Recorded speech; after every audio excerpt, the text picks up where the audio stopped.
80s of last century and the beginning of the third millennium, a number of mutinies had broke out in the Sudan, which affected the economic situation in the country, destroyed infrastructures, and impeded development projects. Those conflicts had given rise to several phenomena which effect might extend over coming generations. Among these phenomena are the violations of women's rights and the abduction of children and forcing them to bear arms without the least consideration for the psychological and physical impact of that on children.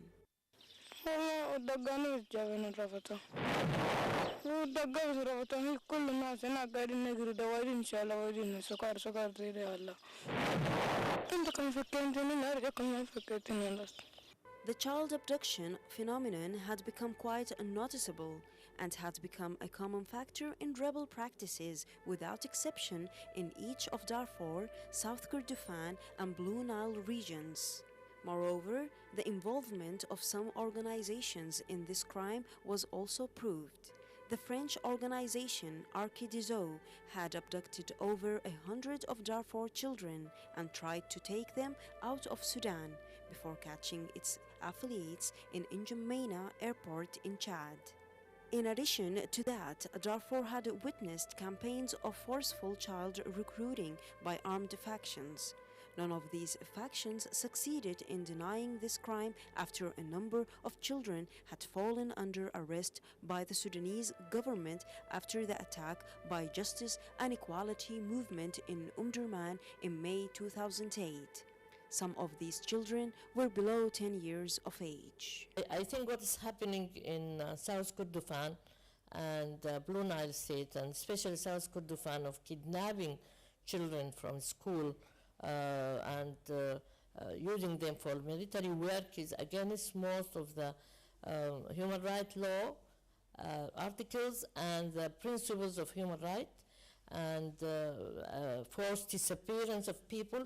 All these are laws and acts issued by the international community and the United Nations to stop this act, and I think we have to put forward a legal incrimination of the SPLA on doing these issues and stopping them, and the international community and the United Nations and the Child Committee in the UN and the Council of Human Rights should work together to return these children to their families. The phenomenon of child abduction appeared again, more conspicuously this time. That was when SPLM rebels started to abduct a number of children in aim of recruiting them. That came after they had changed the whole region into a bloody area without any justification for that. Rebels had thus registered the worst violation of international covenants and of the law of child rights when they abducted 1,600 children and moved them to Unity Province in South Sudan state prior to recruiting them, according to reports by some of the organizations working there.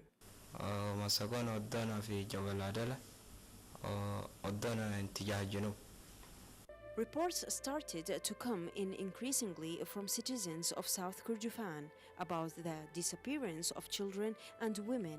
Rebel forces had taken those women and children forcefully and took them across the borders into the South Sudan state. They raped the women and used them as servants, while they opened training camps for children in the region of Faryanj under consent and instigation by South Sudan state, which still sponsors those rebels. The SPLM army takes girls to the mountains and they make with them bad things there. I escaped, and for 3 days I was walking. The situation of women and children in rebel camps necessitates that the international community should play its role towards those innocent people. They had been deprived of their simplest human rights. They had been deprived of security, decent living, education, healthcare, and the natural family warmth. Children had been deprived from living their childhood period. According to researchers, the issue of their recruitment is considered to be one of the most serious issues in respect of human rights. Children had become victims after separation from their families and after taking them forcefully to battlegrounds.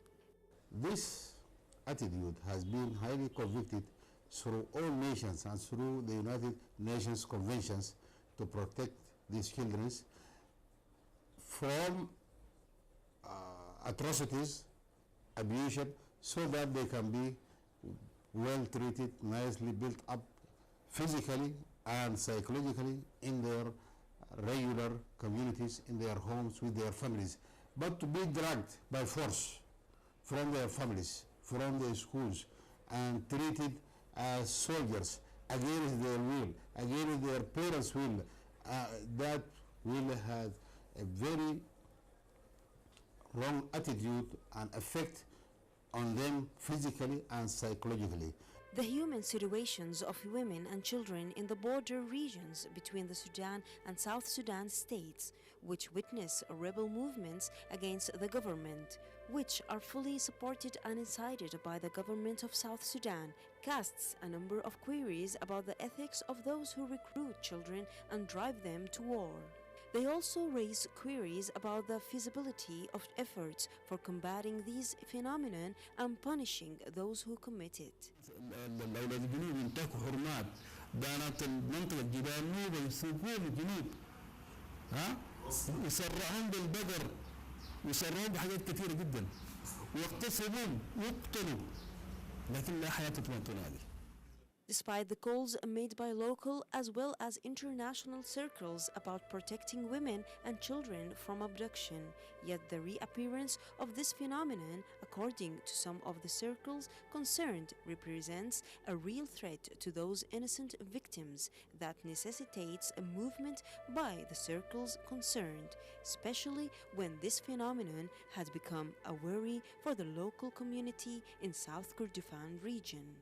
On its part, the government of Sudan had raised a formal complaint to the United Nations through the UNICEF organization against the rebel SPLM in South Kordofan due to its abducting about 1,000 children from various regions in the state and forcefully recruiting them in Faryanj region and a number of other camps within the state of South Sudan.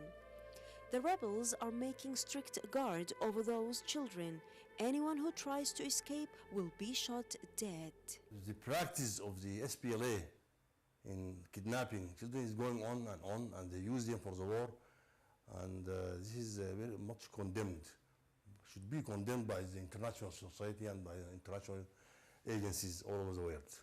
The UNICEF organization, which is concerned about children, had expressed great worry about the escalation of reports of child abduction and their forceful recruiting in the armed factions. Mr. Tellis, UNICEF office representative in Khartoum, stated that the office exerts great efforts in collaboration with the National Council for Child Care to put an end to this phenomenon, which he described as the worst in the world. Some concerned figures attribute SPLM resorting to recruiting children to the acute shortage in the numbers of their fighters. This was mainly due to large numbers of them opting for peace.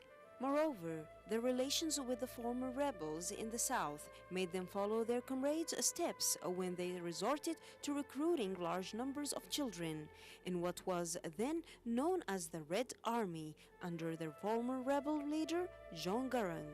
The child recruits are usually used in carrying arms and ammunition and in carrying works of espionage and mines. Now we took all the procedures, the legal procedure and the international procedure to protect those children and to be released. And from this forum, I would like to send some message to the international community to make a pressure to the rebel movements, especially to SPLA and SPLM, to stop recruiting children and not to violate international law and international humanitarian law and the CRC, the Convention of the Rights of the Child. It is no doubt that the abduction and recruiting of children will result in psychological and social effects which are quite serious for both children and families. The abducted child shall be deprived from being naturally brought up within his family like other children, as well as being deprived from his right to education and health care.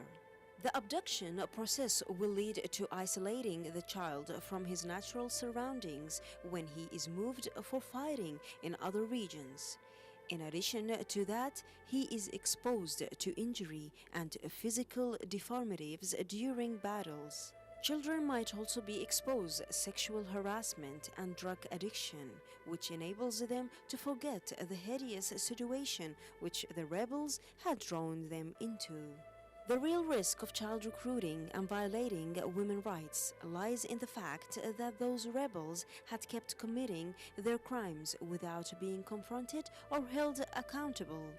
It is also clear that since child recruiting had spread widely in the world and had been related to conflict regions in the Sudan, the 2010 Sudanese child law had made arrangements for the reintegration of children who had taken part in military activities before being psychologically and spiritually qualified for that. Moreover, the African Charter related to child rights, which the Sudan had signed, had obligated all parties participating in military activities to offer all guarantees which ensure the non-participation in any armed conflict. Rebels had all these values, laws, and charters and had openly violated Article 8 of the Agreement of Child Rights, which is related to respect of private and family life, as well as Article 2 of the Additional Protocol related to respect of parents' right towards their beliefs and in respect of full nurture of the child.